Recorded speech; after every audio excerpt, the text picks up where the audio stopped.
Welcome to 17 Strong. Victories don't come by accident. Here's your host, Steve Teixeira. Thanks, Andy. Welcome to another 17 Strong podcast. I'm your host, Steve Teixeira, along with my beautiful wife, Holly. Hey. From Grand Junction, Colorado. Yes. Where we are wrapping up, and we have the honor. I know. I'm really excited. Another one of Ryan's teammates. Could you call yourself a teammate? No, I guess he was a coach. More of a friend. Mentor, friend, coach, yeah. Absolutely. And now, Nate, you run Fellowship of Christian Athletes. Yes. Yeah. So thanks for being here. Thank you guys for having me. Yeah, What an honor. tell us all about yourself, Nate. Yeah, tell us about you. All about myself, just like a little story. Yeah. Where you're born and raised, how many kids, the mayor, everything. Born and raised in Montrose, Colorado, so not too far from here, a little bit south. Love sports and had the opportunity to come up here and play at CMU. It had just transitioned from Mesa State, actually. So when I signed, I had a Mesa State hat, and then I came and I got a CMU hat because we just changed. So yeah, that was fall of 2011 as I was a freshman, and just had a great time up here. Played here for 3 years, and then had the opportunity to get drafted. Went and played with the Arizona Diamondbacks for a couple years. And I was in the single A system in Hillsboro, Oregon. So my sister lives there. Hillsboro Hops, yeah. My sister lives there now. It was a great time. Yeah. What position did you play? So up and through until I got drafted, I was a shortstop, and then when I got drafted, I became kind of a third baseman. And then by my second season, I was total utility, outfield, first base, third base, second base, yeah. So did you decide this isn't for me? What got you out of it? Were you with baseball? Yeah. Yeah. It was a childhood dream, and I hope, I still talk to all the guys, and I hope that they always, every single one of them gets the opportunity to go and play at that level. But childhood dream did not, it didn't pan out to be what I thought it would be my whole entire life. A lot of politics. Sure. I remember, the lifestyle for sure. But there was one pivotal moment. My coach pulled me in and was like, "Hey, you're the better third baseman, but we got a guy coming in that needs some rehab, and he got more money, so he's going to start. You won't play for the next week." And I was like, "Man, that's not fun." Is that not money? Yeah. So I tell the guys all the time, enjoy college baseball because it's not about that. It's about winning. It's about the team, the brotherhood, all that stuff. So, I chose not to play. I hadn't finished college. I left when I was a junior, so I wanted to come back. I really, really wanted to be, a husband, a dad, some of those things. And I played with some guys that played for 10 years, and they still were in AA, AAA, all that stuff. So, did you play with anybody that's made it to the big? Oh yeah, Dandrew Swanson was my locker roommate. Really? So, yeah, and he's a big reason of why I didn't play short anymore. It's because he was the number 1 draft pick out of Vanderbilt in he was 2015. Right. But he was a stud. There's a couple other guys, a couple pitchers that are up there now that are doing really well. So yeah, it's pretty cool. Every once in a while I'll see somebody and just be like, "Oh, yeah, I know them," Wow, what a small But yeah. That is. Yeah. So tell us how you and your wife met. Yep. So came back, finished school, finished up my education this spring of 2016, and Austin Kaiser, who you guys are familiar with, was my best friend. He was now the AD here, and so I was hanging out with him quite a bit. His wife was at PA school in Nashville, and so every night we'd go hang out with each other. And he came back one night and said, "Hey, I think I just met your wife," and I was like, "What?" I was like, "Who is it? Just curious." And he was like, "Jamie Dario." And I had known Jamie because she went to Junction High School and West Coast League, or the Western Slope League, back when I was at Montrose. I watched her play basketball. Like, I knew who she was. And I was like, "No way." And weirdly enough, or strange enough, 2 months before that, I got asked to go on a blind date by another guy, and it was with her. And I said no because I knew who she was, before high school and all that kind of stuff. And I was like, I just don't know if that's, my type, and I had a lot of trust in Austin Kaiser. I had a lot of trust in him. And so I was like, all right, maybe I should, pursue this a little bit. So met her at church, most awkward encounter I think I've ever had with a girl in my life. Wow. Didn't know what to do. Ended up messaging her on Facebook, apologized, all that stuff. And long story short, somebody was supposed to introduce us. Oh. And then they didn't. And so we just awkwardly stood there. And then she's like, "Okay, well, bye." And then she left. And so it was really awkward. Wow. But yeah, week after that, we went and got dinner as a friend group with Austin and a couple other guys from Mesa. And week after that, we started dating. year after that we got engaged. Year after that we got married, and so now we have two daughters. Beautiful daughters, I might add. They are fun. Yeah, Adorable. they are. Kyler's our oldest. She's 3, and then Hallie's our youngest, and she'll be 1 in May. And as tall as you and your wife are. They are tall. They are off the growth charts. Or Yes, basketball players. I love it. That's awesome. Yeah. I love to see and watch them. That's great. amazing. That's great. Yeah. Okay, where do we want to go? Want to go to? How did you meet Ryan? Yeah. When was the first time you met First time him? I met Ryan was actually early spring of 2016. He came. We were in the math path, which is beautiful now, but it used to be just that like tent, and we were hitting in there. And Coach Hanks always does these things where you share. Every player comes up to the front and kind of shares a little bit about who they are, and then the team gets to ask questions. And Ryan was his first time on campus since he was cleared to come back after his treatments, and that was the first time I met Ryan. Got to meet him, and so got you to heard ask him share. questions. I did hear him share. Yeah. So what did he share?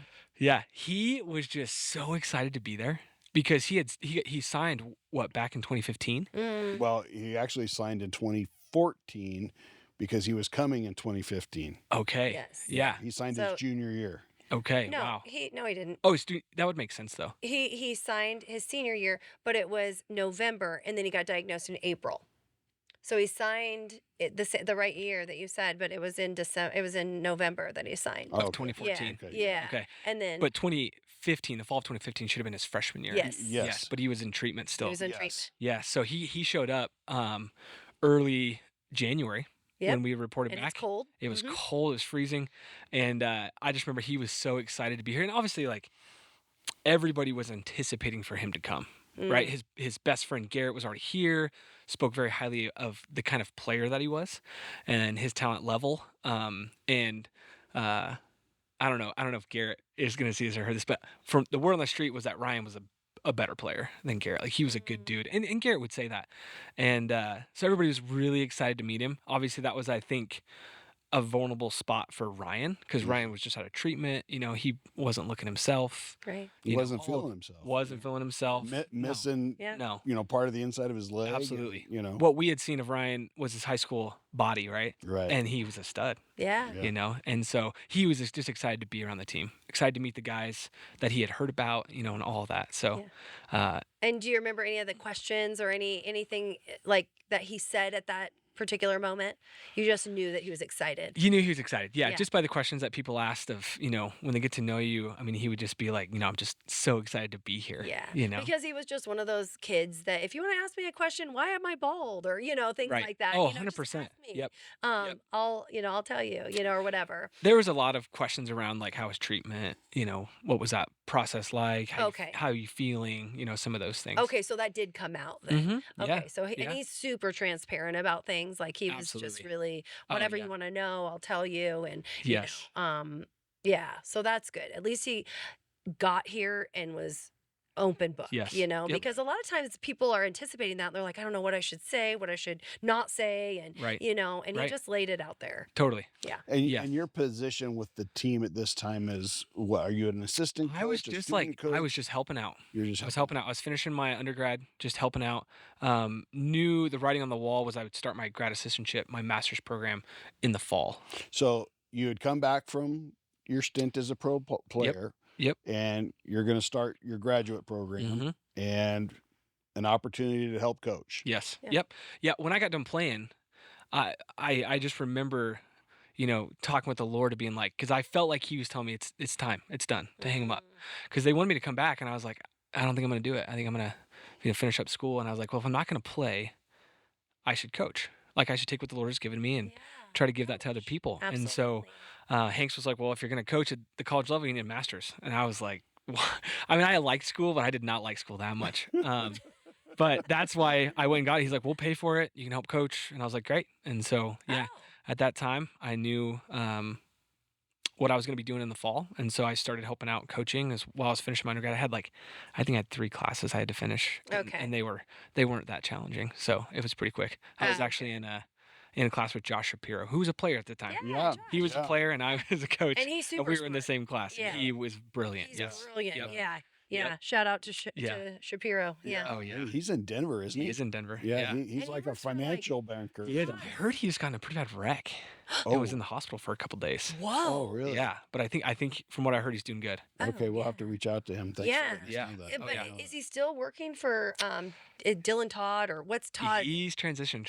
I think he has transitioned from that position. But he's still in finance. He's still in the finance world. Gotcha. Yeah, doing something he loves doing. Yeah. Good. Yeah. That's just the way his mind works. It is. He is amazing. That's awesome. Yep. Okay.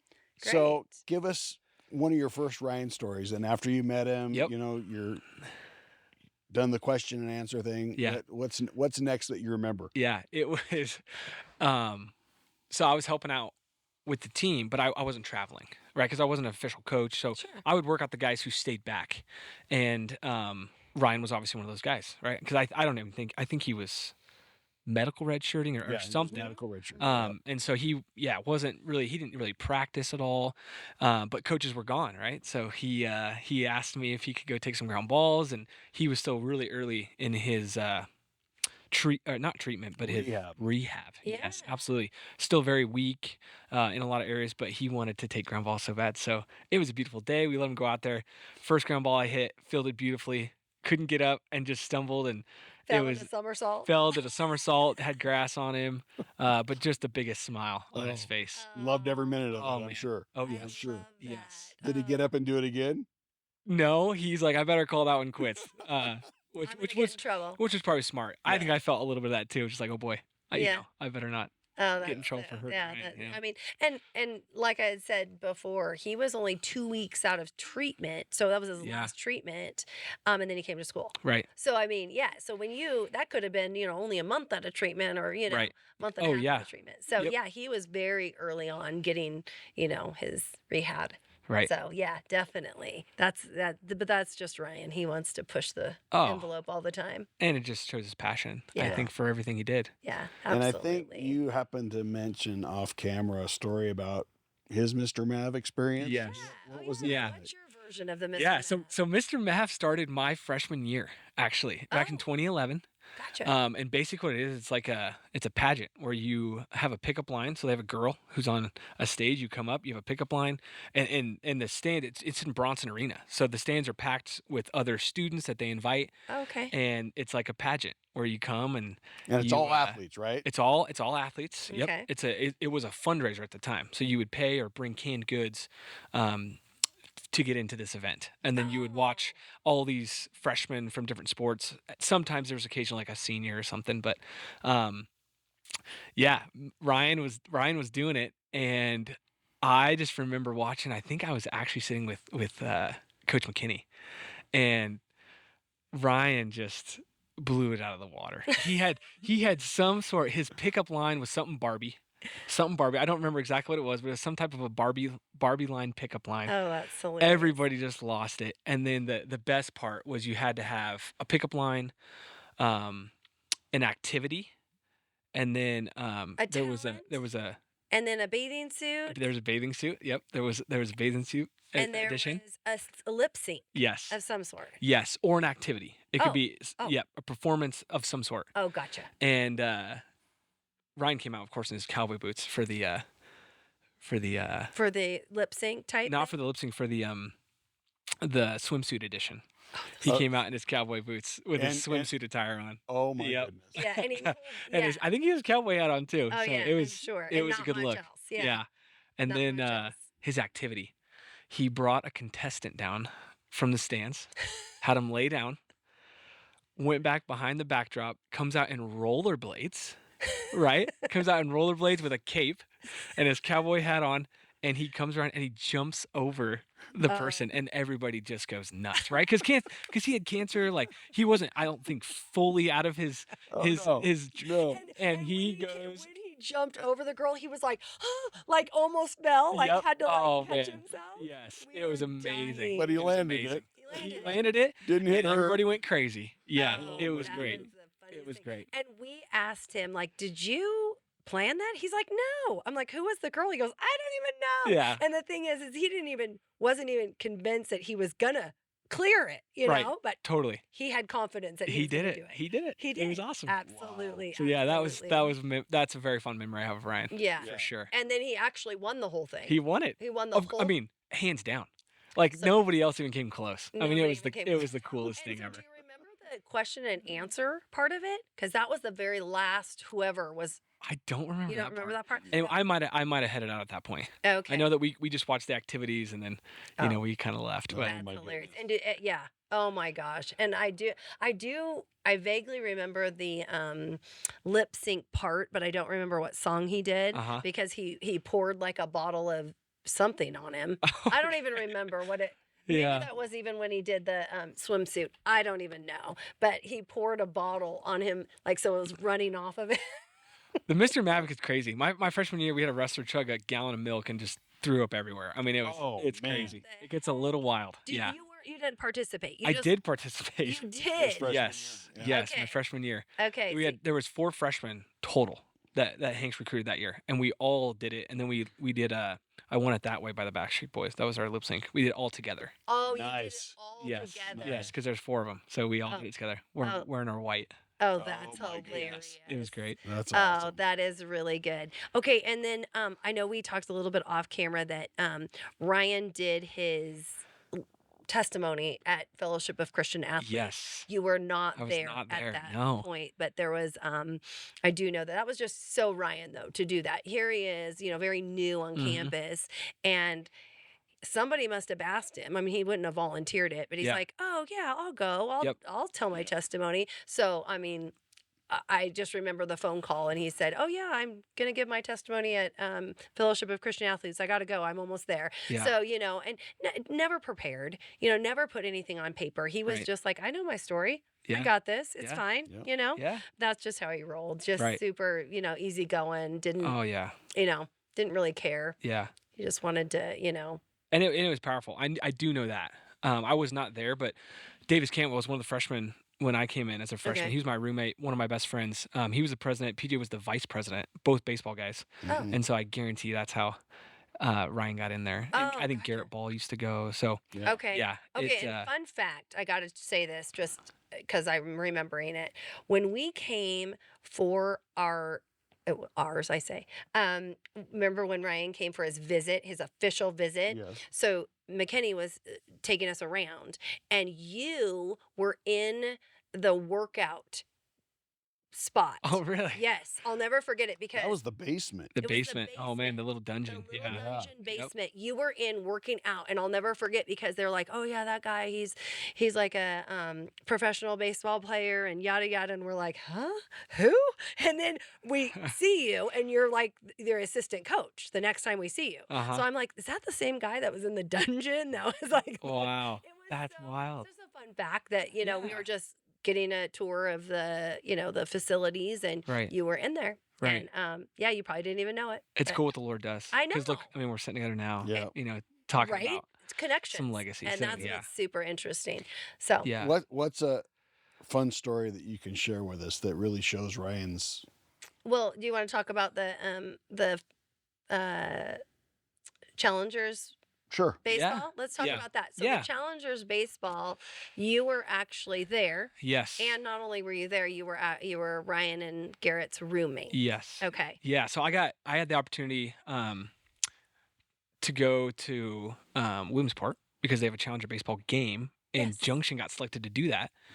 Well, Coach Hanks, McKinney, they couldn't go because school had started, practice had started, and so I was the low man on the totem pole, but truthfully got the biggest honor, I believe. Oh, yeah. But I got to go with, I think there was 18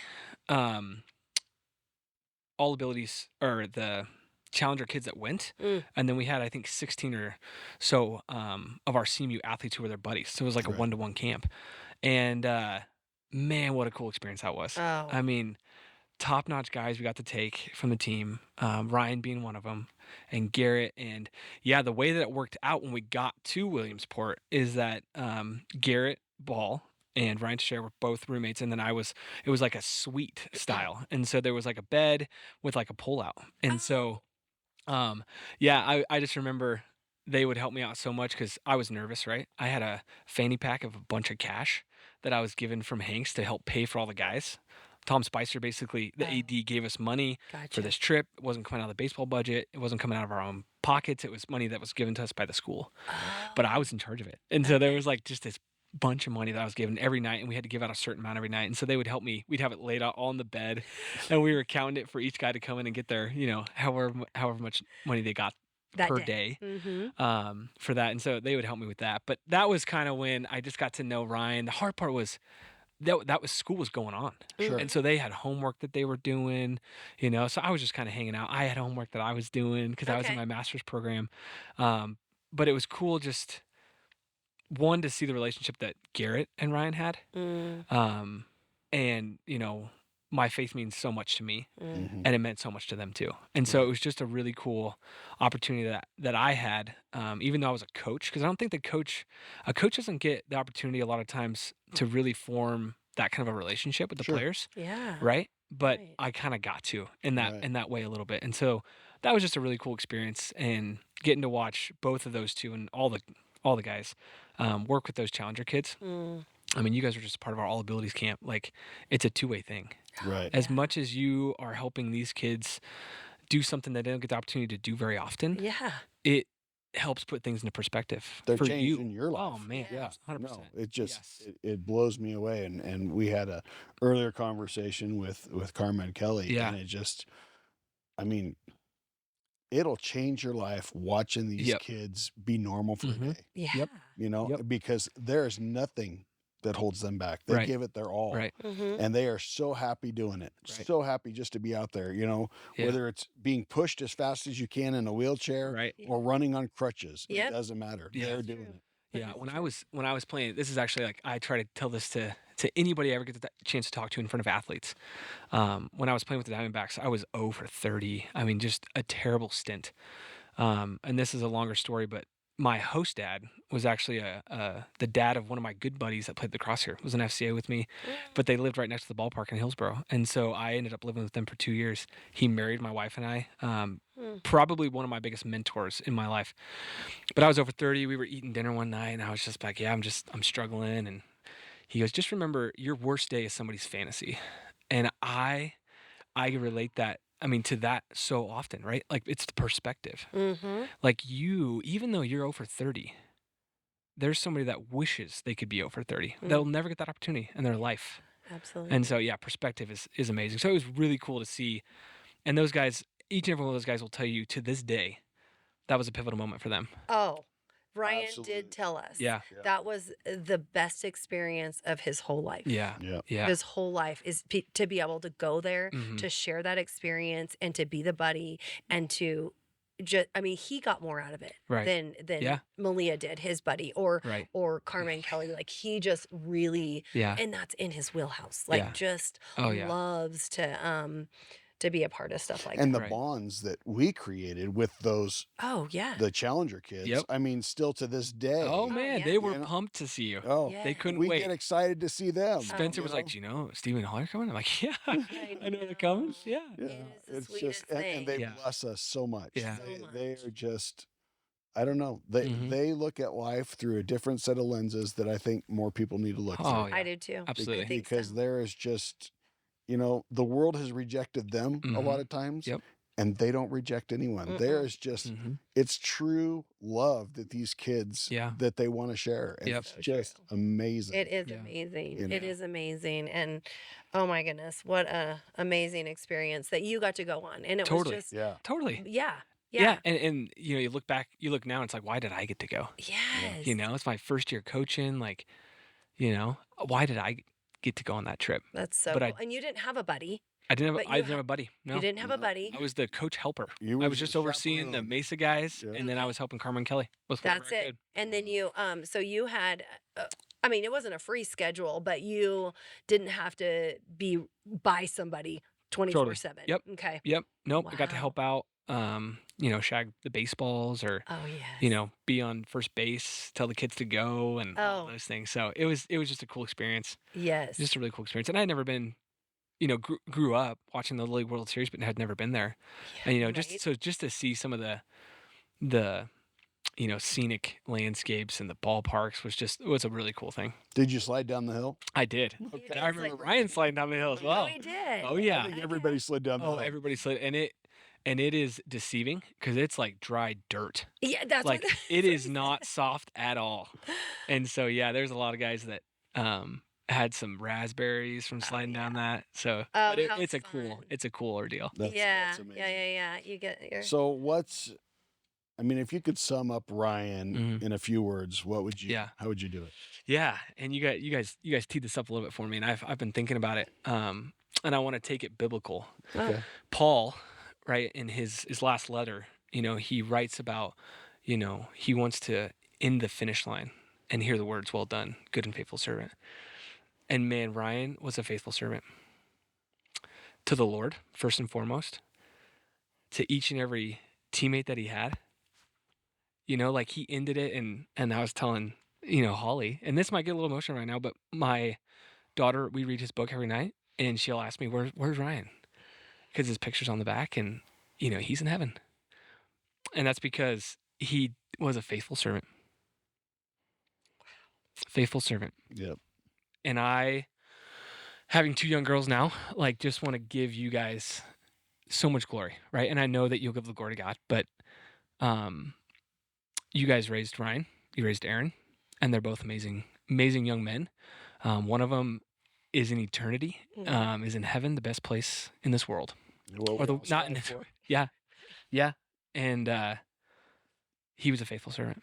Thank you. In all areas of life. That's powerful. It is. That's powerful. He finished strong. Mm-hmm. And he's still working.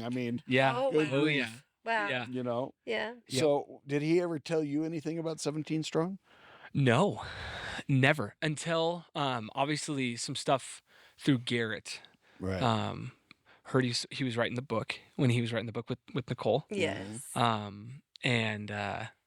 But never had heard about the 17 Strong before that. Okay. The first time I actually heard about 17 Strong was at the banquet when you came and spoke about it, and that was his favorite number. Mm-hmm. And that's the first time I ever found out about why he wanted 17, why he wore 17, all of that, which was really cool. Powerful. Oh man. Yeah. And I loved, earlier before this, we got talked with Will Dixon, and he was just talking about how it's cool how 17 comes to light. Oh yeah. So often. And today's the 17th, right? Mm-hmm. 17th. And we were preparing for All Abilities Camp. You guys were coming. Yes. Do you guys know how much our final cost was for our camp? No idea. No. It was $15 with a $2 charge. So it's $17 for the camp that you guys came and spoke at here at CMU, Bronson Arena, same arena that Ryan did his Mr. Map. Just the way it works was unbelievable. We had 17 registrants for the longest time. Mm-hmm. And Cody and I were just like, man, it'd be cool to get more, but it would be even cooler if we had 17. And so it's just cool. As you say, he's still working. Absolutely still working. Yeah. It's been how many years now? Well, we're 7? 6. Going on 6. 6 years. Yeah. And yet every raffle at CMU is still 17 Strong Foundation. Yep. Right? You guys come back and you get to share every February at the lead-off dinner. Like the legacy will never end. There was, I know even just this last, I want to say it was in the fall, there was talks of, should the Mesa baseball team break it down 17 Strong anymore? Should we, we've really honored Ryan well in that way. Mm-hmm. And it was like, no, absolutely not. I remember Conrad Villafuerte was like, no, like this is something we got to continue to do. And you guys were in town and you guys came and spoke to the team. Mm-hmm. That's the legacy. Like it doesn't stop. It's not going to stop, it's just contagious almost. Right. And then, to hear the amount of people that you guys get to serve. Cool. Another fun fact, cool story, but my wife does weddings and we were at a wedding in Delta and one of the recipients was in Delta and I got to pray with that recipient with you two. Mm-hmm. I don't know if you guys remember that, but wait, remind me. No, it was Matt's wedding, Matt and Nicole. Wedding. So that was Trevor. Yes. Yeah, I remember that. That was awesome. Yeah. No, just a really cool, I think, testament, as you said, to just Ryan continuing to be at work of just like, whether it's a wedding, a baseball game, basketball game, like he's just always there through the foundation that he started. Well, I think it's so important because that's what we all strive for, is a legacy.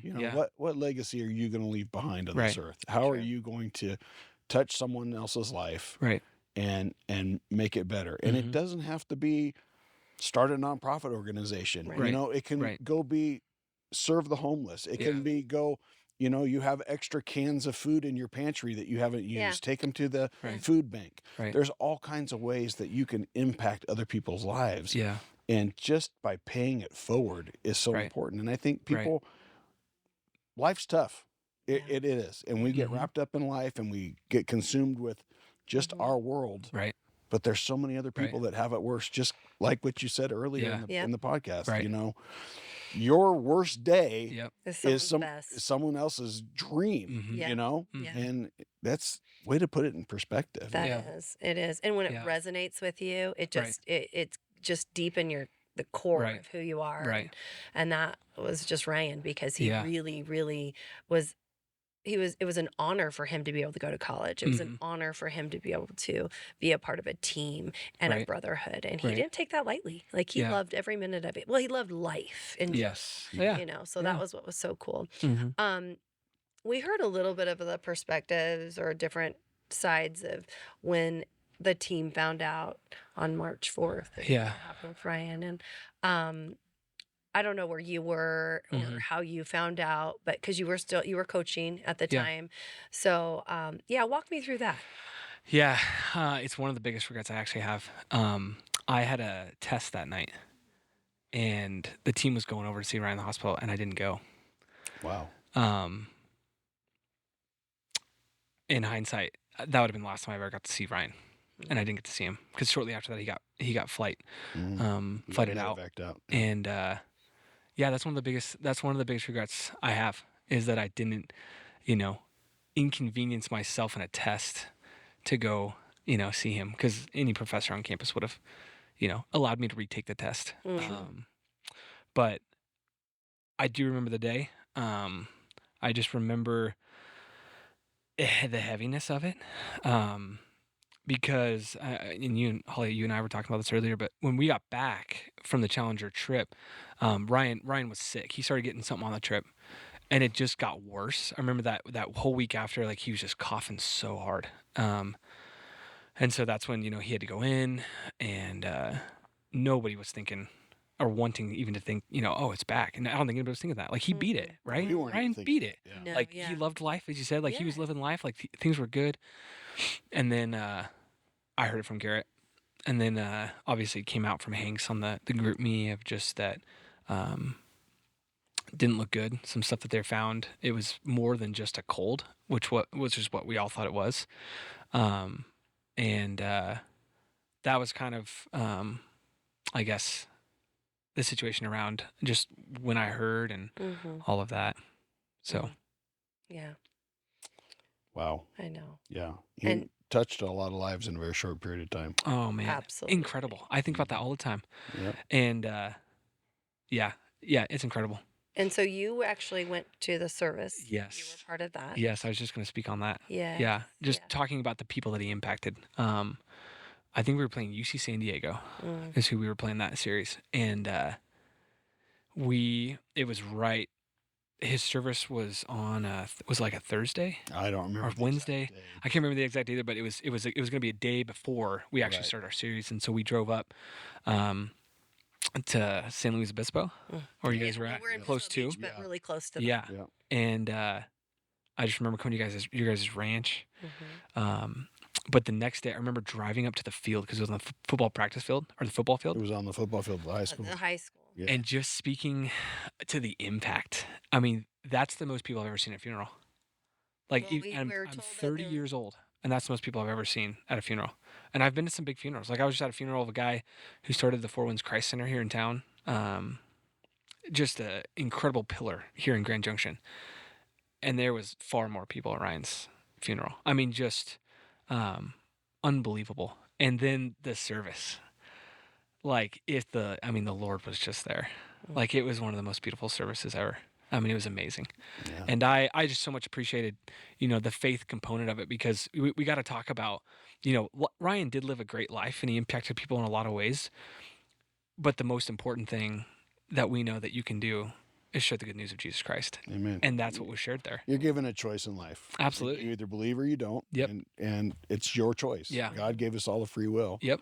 And Ryan didn't hide that. Absolutely. You know, he wore it on his shirt sleeve. He did. Yep. And the service was just saturated with that. And it was beautiful. I mean, I remember just crying a lot. And a lot of it was selfishly because we lost a good human. But the other side of it was just like, wow, that was beautiful.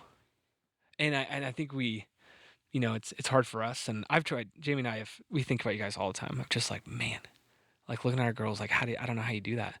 How do you move on? How do you get past that? And I think it's hard for us. And at any funeral, it's like this, it's just like, man, Ryan's in paradise. Yeah. Like and you guys are going to be with him one day again, right? Absolutely. And that's what keeps you going. That's the driver for sure. That's exactly what keeps you going. Cause you're like, right. And also he left us this incredible purpose. Sure. And it's really a lifetime of, it's not like a small little job. Right. It's a huge job that he gave us. Yeah. And, he said words like, I want 17 Strong to be a household name. Yeah. Okay, that's not just happening overnight. Right. And that's just, but literally, I don't think that I realized what 17 Strong was about until we actually sent our first 3 in 2017. And knowing the impact that it gave them, just something to look forward to and to add that, because cancer robs you of so much hope and dreams. And for us to come alongside of those people and add that hope and dream back into their life, that's just unmeasurable. And that's because of Ryan, because he was affected and he's like, I don't want anyone else to be denied. Right. I'm like, why are we thinking of other people? Because it's Ryan. Because it's faithful Ryan. Servant. That's right. Absolutely. And that's the crazy thing is like when you're in the moment and that's all you can think about is your child's health and to get better. I'm not trying to send people on a victory trip. All I want to do is get my child better. And he thought beyond that. He thought way bigger than I did. And that people can learn from that, Oh, man. It's such a life and death situation and you're thinking way out of the box. And I know that the kid had encounters. I know that there was things that happened in the hospital room. I know that. That's what keeps me going, and keeps us motivated to do what we do. But it also, the takeaway from it is Steve and I didn't start this. That's right. This is not what we started. This is what Ryan started. We're just continuing his legacy. Just blows our mind that he never talked to anybody about it. Yeah, blows I mean, my mind. it's the Lord's work. Like literally the biggest platform for the Lord's work. Well, he didn't want it to be about him. That's why he never totally. He says, this is not what I did. Right. This is just something that we came up with because everybody deserves something to look forward to. I mean, he had that foresight. Yeah. So he was an incredible human being. I mean, man, it's fun to talk about him. It is fun. It is so fun to talk about him. And there's stories coming out almost 6 years later, like that we didn't even know. And that's one reason why we wanted to do these podcasts in Grand Junction, because literally, if you put it in perspective, he was here for 6 months. 6 months. And look at the impact that he has made an impact in Grand Junction. And there's so many more of his teammates from here that want to talk. It was only 6 months. Yeah. I didn't realize it was only 6 months. So he started in January. He came back. Okay, so he came home for the summer and then came back in August. Yeah. Yep. And it was back in the hospital at the end of August. Literally, if you pieced it all together, it was only 6 months. And the impact that he did on so many people in this area, in this community, and how the community in Grand Junction rallied around Steve and I and Aaron. Again, still to this day, I just am blown away how they loved us, and that's what we needed. We just needed to be loved, and we needed to be open-armed, and just, I mean, President Foster, he made it happen for everybody to come, for the baseball team to come. He made it happen. It wasn't a question. It was like, we're going to make it happen. Just my heart. I'll never forget that. I love that. We got good people here in Mesa. You do. We just do. This is a great community. It is a great community, and I love it. And so I think it's safe to say that he impacted your life, impacted Grand Junction, impacted the baseball program. Do you know anybody that you would compare him to? Is there somebody that you would compare him to? Do you think that he's like one of a kind? What do you think? What are your thoughts? Man, for sure one of a kind. One of a kind. For sure one of a kind. I mean, I think immediately when you try to answer a question like that, you start thinking of people in your life who are great friends, you know. And I think of a mix of all these people. I mean, Austin Kaiser is one of my best friends. And the joy that Ryan had reminds me of Austin Kaiser's joy. I mean, just the love of life. And just the curiosity of things is something Ryan just had. I mean, just so curious about everything. But he's just fun. I mean, it was always fun to watch him. And Mr. Mapp, going back to that, I mean, just his personality. For sure. Whether there was 100 people in it or there was you and him, he made it like you were the most important person, and that was what was so special. Right. Not a lot of people can do that. One of a kind. One of a kind. Yeah, it's very rare. I think that you can find. I mean, I work with a lot of college students. It's very rare that you can find a college student that carried themselves with the maturity that Ryan did. I mean, as a 18-year-old sharing your testimony, at an FCA event. I mean, I was there, and that was intimidating. And just that he didn't prepare at all and it would just go. I mean, that's a very special. I think the Lord allows us to meet very few people like that in our lives. So yes, you asked me if Ryan impacted my life. Absolutely. I remember texting you guys just a text, a few months back, of just being like, he impacted my life, and I meant that. I mean, he really did. It's amazing. And he continues to. Thank you. In the conversations I get to have with my girls. Absolutely. About heaven and where he is, and we'll get to meet him one day. Yeah. And thank him for writing the Toad's Code. The Toad's Code. Yeah, that's awesome. Well, I think that's a great place to end. Thank you. Yeah. Thank you for being here. Thank you for what you do for Fellowship of Christian Athletes. And what an amazing program that you've built here and continued here. Yeah. So thank you for that work here, and thank you for being here today. And we love your wife and your daughters. Just fun to see them grow up. So. Thank you. Thank you guys for having me. It's our pleasure. I don't feel like I should be one of the guys to speak on this, but we're very thankful that I got to. Here. And with that, we thank Theo Smith. Theo has been a rock star. Yes, he has. Yep. So thank you to Theo. Yes. And then Nate Hand, our studio engineer, who's going to put all this together later on. But to Colorado Mesa University, thank you so much for the beautiful studio and for just allowing us to be here. Yeah. And we love this town. We love this school. So thank you. Like Ryan always said, attitude is everything.